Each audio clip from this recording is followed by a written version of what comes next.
서울광역방송센터입니다. 총선이 꼭 3주 앞으로 다가왔습니다. 여의도 초대석 돌아온 올드보이 전북 전주병 더불어민주당 공천권을 따낸 정동영 전 통일부 장관과 정치권 현안 얘기 해보겠습니다. 돌아온 올드보이라고 제가 표현을 했는데 좀 그런가요?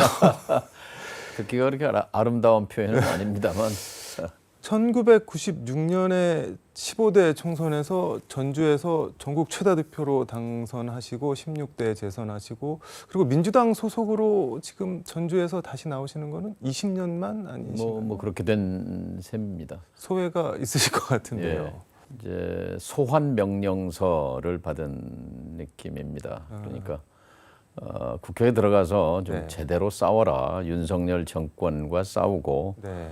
또 지역 홀대 무시된 그 자존심이 지금 굉장히 상해에 계시거든요. 전북도민들께서 네. 제대로 좀 가서 싸워라 하는 그런 차원에서 소환을 하셨다고 생각합니다. 그러니까 소환 명령이라고 표현을 해주셨는데 전주 유권자들이 선택해 주신 이유가 그거라고 보시는 거네요. 그러니까. 윤석열 정권의 이 국민을 무시하는 이런 행태에 대해서 민간 독재 정권에 대해서 제대로 맞서 싸우는 사람이 없지 않느냐 하는 여론이 팽배했습니다. 그것이 이유라고 생각합니다. 뭐 목소리를 내야 할 사람이 필요했다. 그리고 그게 이제 제가 됐다. 뭐 그런 말씀이신데 경선 감사 인사로 페이스북에 고맙습니다. 이렇게 5글자 적어 놓으시고 지금은 싸워야 할 때라며 호남 민주벨트 이렇게 적어 놓으셨던데 이건 어떤 뜻인가요? 이번에 이제 전남북 광주를 보게 되면 광주가 이제 아주 돋보이는데요. 네.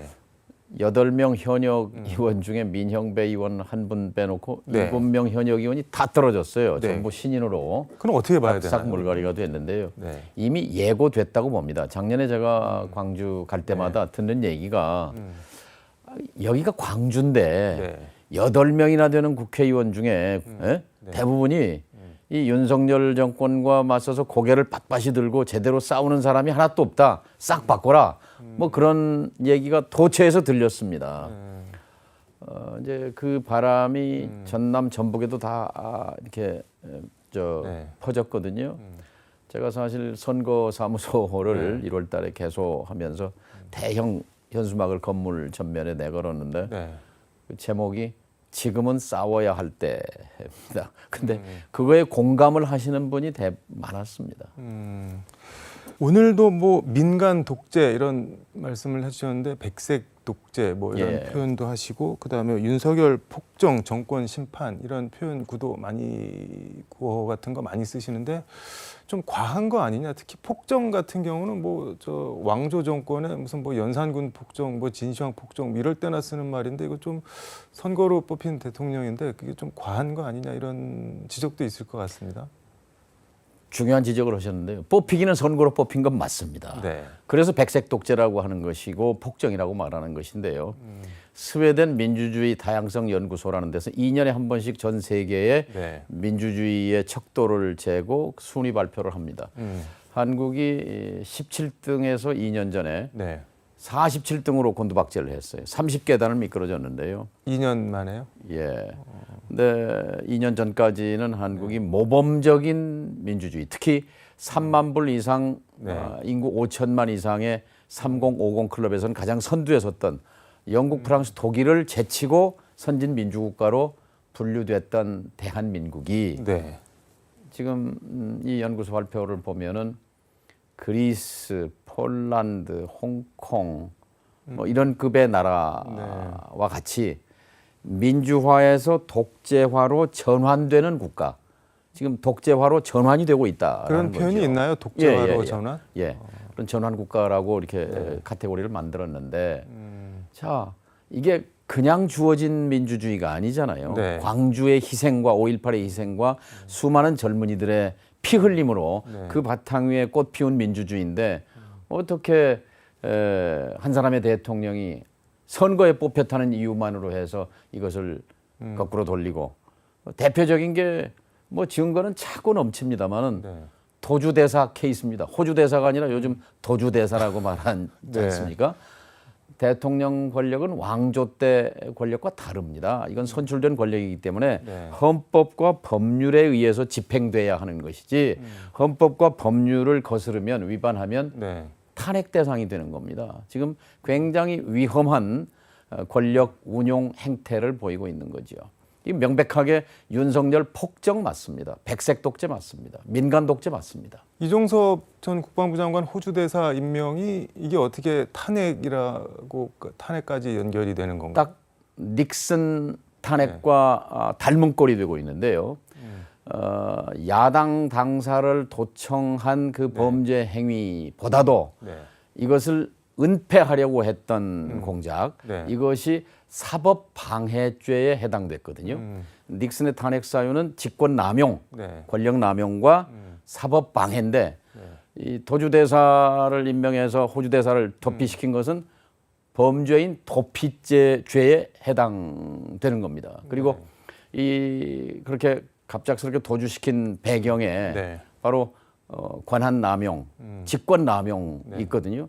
딱 닉슨 탄핵 케이스와 닮은 꼴로 돼가고 있고요. 이종섭 도주대사, 호주대사 전까지는 그러니까 이 권한남용, 직권남용만 가지고 혐의가 집중됐는데 이제는 거기에 범죄인 도피죄까지 이제 명명백백해지는 거죠. 이거는 지금 국민들 입장에서 봐서 굉장히 국민을 무시하는구나. 지금이 왕조 시대 아니지 않습니까? 이승만 시대도 아니에요. 전두환 시대가 아닙니다. 분명히 2024년입니다. 민주주의 시계는 2024년인데 어떻게 해서 권력 운용을 이런 식으로 불법 무도하게 하는가에 대해서 국민이 화가 나 있습니다. 그래서 최근에 아마 윤 대통령에 대한 그 부정적인 여론이 늘어나고 여당에 대한 지지가 떨어지고 하는 것도 이것이 핵심적인 이유라고 생각합니다. 지금 말씀하신 일련의 뭐 사태 전개 과정 뒤에 그럼 대통령께서 있다고 보시는 건가요? 그러면? 지금은 이제 그런 의혹을 받고 있는 거지요. 7월 30일 날, 작년 7월 30일 날 이 박정훈 대령이 이 사단장까지 포함해서 8명에 대한 이제 수사 기록을 가지고 장관 결재를 받았단 말이에요. 그러면서 흔쾌히 잘했다고 격려를 해줬단 말이에요. 그런데 딱 24시간 만에 입장이 180도 바뀌었어요. 근데 이 입장이 180도 바뀌기 직전에 그 대통령실 내선 번호와 이종섭 장관이 통화를 한 거거든요. 그리고 이 관련해서 지금 장관, 국방장관, 호주 대사로 임명한 거에 그치지 않고 이 사람을 지금 공수처 수사가 진행 중인데 출국 금지를 해제해서 급거 출국을 시켰단 말이죠.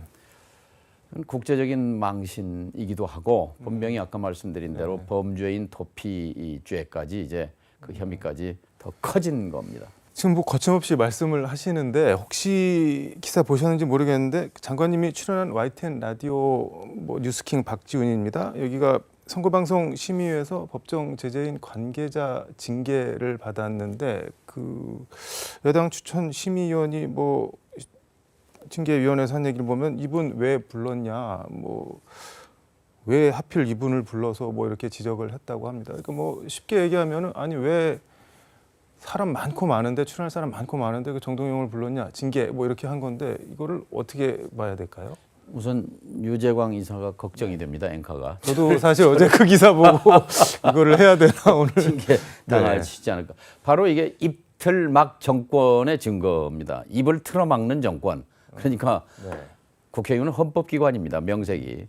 국회의원의 입을 틀어막고 헌법기관을 번쩍 들어서 바깥으로 내동댕이 치질 않나. 카이스트 졸업식에 가서 카이스트 졸업생을 입을 틀어막고 밖으로 내쫓고 또 의사 항의하는 행사장에 들어가려고 하는 의사를 입을 틀어막고 이제 YTN 입을 틀어막은 거죠. 저는 KBC 방송의 입도 틀어막을 가능성이 있어서 걱정이 됩니다. 그렇게 되면 안 되는데요. 그러니까 스웨덴 그 연구소가 발표한 거에서 민주화에서 독재화로 전환되는 국가의 이유가 뭐냐면 1번이 언론 자유 위축입니다. 두 번째가 정적, 야당에 대한 탄압입니다. 이 두 가지를 가지고 이거는 민주주의 국가로 분류할 수 없다 이렇게 본 거죠. 국민의힘 비례정당 뭐 국민의 미래 비례대표 명단이 발표가 됐는데 호남 홀대론, 뭐 호남 배제론 이런 얘기가 나오는 것 같습니다. 이뇨한 전 혁신위원장이 8번에 있는 거 말고 20번 안쪽 뭐 당선권에는 뭐 없다 뭐 이런 지적인 것 같은데 그건 어떻게 보세요? 사실 뭐 지금 정부 여당의 호남이 안중에 없죠. 안중에 없죠. 네. 지금 대통령이 민생 탐방이라고 해서 16번인가 17번 지방을 네. 갔습니다. 명백한 선거 중립 의무 위반입니다. 그러니까 20년 전에요. 네. 노무현 대통령 탄핵 사유가 선거 중립 의무를 지키지 않았다는 거거든요. 네. 그때 중앙선거관리위원회가 노 대통령의 발언, 열린 우리 당이 잘 됐으면 좋겠다. 이런 네. 발언, 이것이 대통령의 선거 중립 의무를 위반했다. 이렇게 해서 이게 탄핵으로 간 거거든요, 네. 국회에서.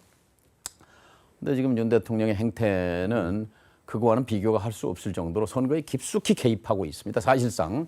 그런데 저는 다녀서 안 된다고 봅니다. 선거 기간 동안에는 대통령이 네. 이 오얏나무 밑에서는 갓근을 고쳐 쓰지 말라는 얘기처럼 정말 민주주의 선거로 뽑힌 대통령이라면 네.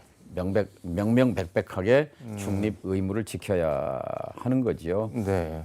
지금 뭐 비례대표에 뭐 호남 사람이 있느냐 없느냐 하는 문제는 그런 지역 차원이 말단의 아닌가? 문제다라고 생각합니다. 국민의힘 중앙선대위 발대식에서 한동훈 위원장이 이런 말을 했는데 정부 여당이 오만하고 군림할 때 감당 못할 큰 위기가 온다 뭐 이렇게 얘기를 했는데 이건 본인이 뭐 오만하고 군림한다 이런 얘기는 아닌 것 같고 이거 어떻게 해석을 해야 될까요? 이거는? 이제 국민 눈높이에 맞는 얘기를 한 건데요. 네. 뒤집어 보면 이제 그만큼 지금 위기감을 느낀다는 거죠. 네. 그러니까 이종섭 대사 건도 네. 이게 이제 국민적 분노를 자극하고 있다라고 판단했기 때문에 네. 이제 지금 여당에서는 제일 급한 게 표 아니겠습니까? 네. 그 국민 눈높이에서 그런 얘기를 했다고 봅니다. 근데 표 말씀을 해주셨는데 한동훈 위원장 이번에 지면 윤석열 정부는 집권하고 뜻 한 번 펼쳐보지 못하고 끝나게 될 것이다라고 했는데 이거는 뭐 용산을 향해서 뭐 상관하지 말고 좀 일하게 내버려 둬라 뭐 이런 거 아닌가? 아니면은 본인이 좀 주장하고 얘기한 거를 가령 뭐 이종섭 대사 임명을 뭐 철회한다든지 이렇게 해주시라 뭐 이런 거 아닐까요? 저 메시지가? 이제 지금 여당으로 봐서는 이제 악재가 발생했는데 당연히 선거를 지휘하는 네. 당 사령탑 입장에서는 이 악재를 가능한 한 위기 관리의 핵심은 가능한 한 빨리 수습하는 네. 건데 이게 길어지면 길어질수록 이제 상처가 커지는 것이니까. 네. 조국 혁신당은 뭐 돌풍이 꽤 세게 불고 있는 것 같은데 뭐 광주 전남 같은 경우에는 비례투표에서 뭐 40% 안팎 넘나들면서 일당 뭐 더불어민주연합보다 더 많이 나오기도 하고 있는데 이건 어떻게 보고 계세요? 배경이나 이유를 뭐라고 봐야 될까요? 저도 이제 그런 얘기들을 많이 봤습니다. 그러니까 이제 가서 조국 혁신당 비례는 찍어줘야 되겠다 뭐 이런 네. 얘기들을 듣는데 그 얘기를 하다 보면 네.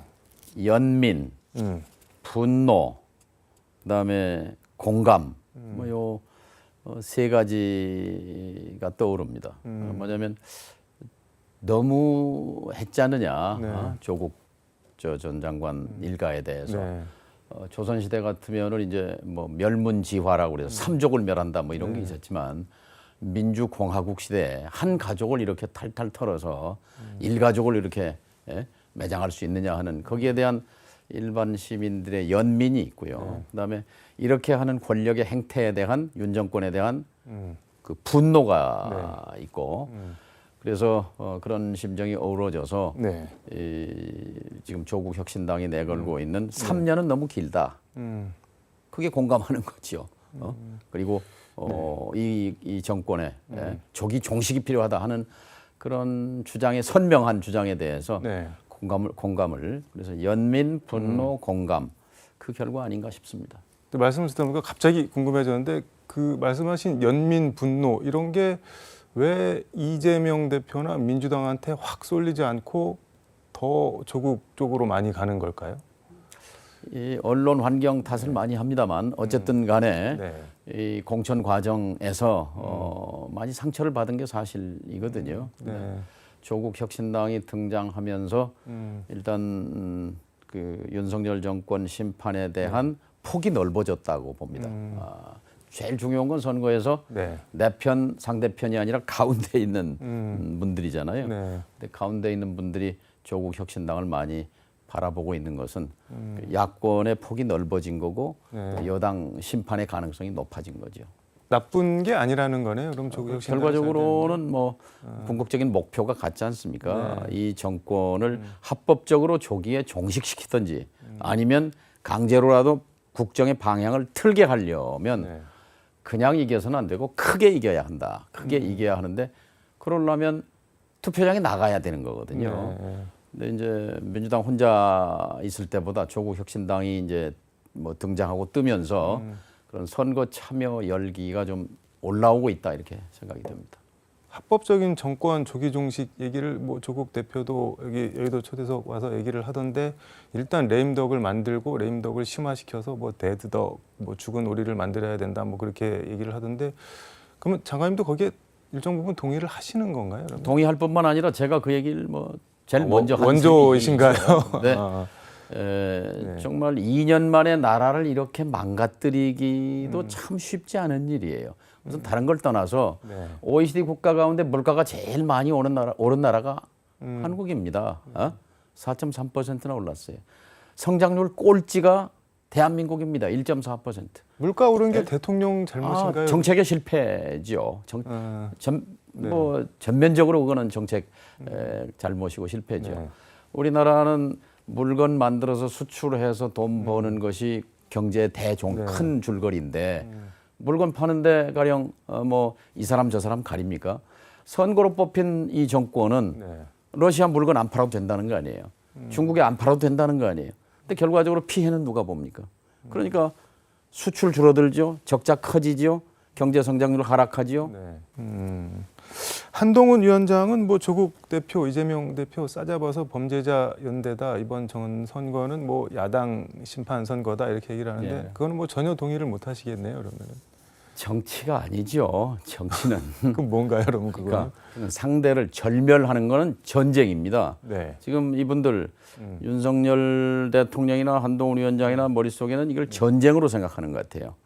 상대를 죽이지 못하면 내가 죽는다 뭐 이런 생각을 하는 것 같은데요. 근데 말씀하신 절멸과 종식은 무슨 차이가 있는 건가요? 여러분 저쪽에서 하는 거는 야권을 절멸시키려고 하는 거고 야당에서 하려고 하는 거는 정권 종식. 그 무슨 차이가 있는 건가요? 그러니까 내 편은 네. 절멸이나 이제 정치 보복이라는 것은 네. 내 편은 내 식구는 무슨 짓을 해도 그것은 수사 면제 불기소고 상대방은 뭐 300번이든 400번이든 압수수색 이건 뭐 정상적인 법치 운용이 아니지 않습니까? 법치가 아니죠. 이것은 바로 절멸에 해당되는 거고요. 네. 합법적으로 조기 종식한다는 건 이거는 헌법이 부여한 국민 주권입니다. 네. 네. 국민이 선택하기에 따라서는 종식시킬 수 있는 거예요. 음. 윤석열 대통령을 지지하는 국민의힘이 100석 미만으로 떨어지면 그 다음 날이라도 종식시킬 수 있는 거죠. 이론적으로는. 결국은 국민이 해주시는 거다 그런 말씀인 그렇죠. 거네요. 종식은 합법의 영역에서 말씀드리는 거고 절멸이라는 건 이제 전쟁 용어죠. 시간이 거의 다 돼서 뭐 정치 복원을 말씀을 해주셨는데 당선이 되시면은 어떤 역할, 뭐 소명, 뭐 어떤 거라고 생각을 하시는지 마무리 말씀 겸 해서 듣도록 하겠습니다. 저는 정치를 다시 하면서 저에게 부여된 소명 중에 하나가 한반도 평화 프로세스를 되돌려 놓는 것이라고 생각합니다. 지금은 위협 관리의 시간입니다. 누구도 지금 설마 하고 보고 있지만 네. 한반도 평화 문제와 관련해서 이 정부는 이념으로 접근하지 않습니까? 말하자면 공산 독재 정권은 종식시켜야 한다 뭐 이런 생각을 깔고 있는 것이고 네. 그리고 이 정세 관리에 대해서는 굉장히 무책임합니다. 책임감이 없습니다. 대통령 취임할 때 선서하는데 나는 헌법을 준수하며 국토를 보위하고 국민의 생명과 재산을 근데 지금 과연 이 한반도 정세가 관리되고 있는 건가? 그래서 지금은 이제 야당 외교의 시간이 필요하다고 생각합니다. 그 일을 해보고자 합니다. 알겠습니다. 오늘 말씀은 여기까지 듣도록 하겠습니다. 고맙습니다. 예, 감사합니다. 지금까지 서울광역방송센터에서 정동영 전 통일부 장관과 함께 전해드렸습니다.